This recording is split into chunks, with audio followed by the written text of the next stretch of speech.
മനുഷ്യ മക്കൾക്ക് മുഴുവൻ പ്രതീക്ഷയായിരുന്ന ബെത്ലഹേമിലെ ആ കാലിത്തൊഴുത്തില് അന്ന് മാലാഖമാർ പാടി, അത്യുന്നതങ്ങളിൽ ദൈവത്തിന് സ്തുതി, ഭൂമിയിൽ ദൈവകൃപ ലഭിച്ചവർക്ക് സമാധാനം.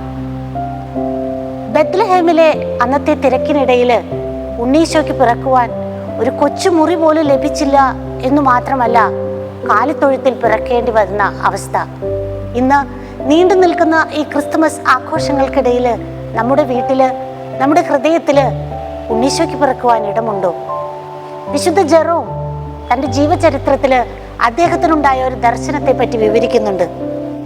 ഒരു ക്രിസ്തുമസ് സീസണിൽ വിശുദ്ധ നാട് സന്ദർശനത്തിനായി പോയ ജെറോമിന് ഉണ്ണീശോ പ്രത്യക്ഷപ്പെട്ട് ചോദിക്കുകയാണ്, ജെറോം, ഈ ക്രിസ്തുമസിന് നീ എനിക്ക് എന്ത് സമ്മാനമാണ് തരിക? ജെറോം ഉത്തരം പറഞ്ഞു, എൻ്റെ ഹൃദയം, അത് ഞാൻ നിനക്ക് സമ്മാനമായി തരാം. ഉണ്ണീശോ പറഞ്ഞു, ഹൃദയം അത് ഞാൻ നിനക്ക് നൽകിയതല്ലേ? ജെറോം വീണ്ടും പറഞ്ഞു, എൻ്റെ ഈ ജീവിതകാലത്തിനിടയിൽ ഞാൻ ചെയ്ത എല്ലാ നന്മ പ്രവൃത്തികളും ചേർത്ത് ഞാൻ നിനക്കൊരു സമ്മാനം ഒരുക്കട്ടെ. ഉണ്ണീശോ പറഞ്ഞു, നന്മ പ്രവൃത്തികൾ അത് ഞാനല്ലേ നിന്നെ ചെയ്യാൻ അനുവദിച്ചത്? ജെറോം, നിനക്കുള്ളതും എനിക്കില്ലാത്തതുമായ ഒന്നുണ്ട്.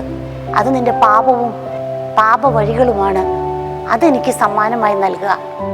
ഇരുളിലും മരണത്തിൻ്റെ നിഴലിലും ജീവിക്കുന്ന മനുഷ്യ മക്കൾക്ക് പ്രകാശമായി വന്ന ഉണ്ണീശോയെ, പ്രകാശത്തിൻ്റെ മാർഗത്തിൽ ഞങ്ങളെ നടത്തണമേ.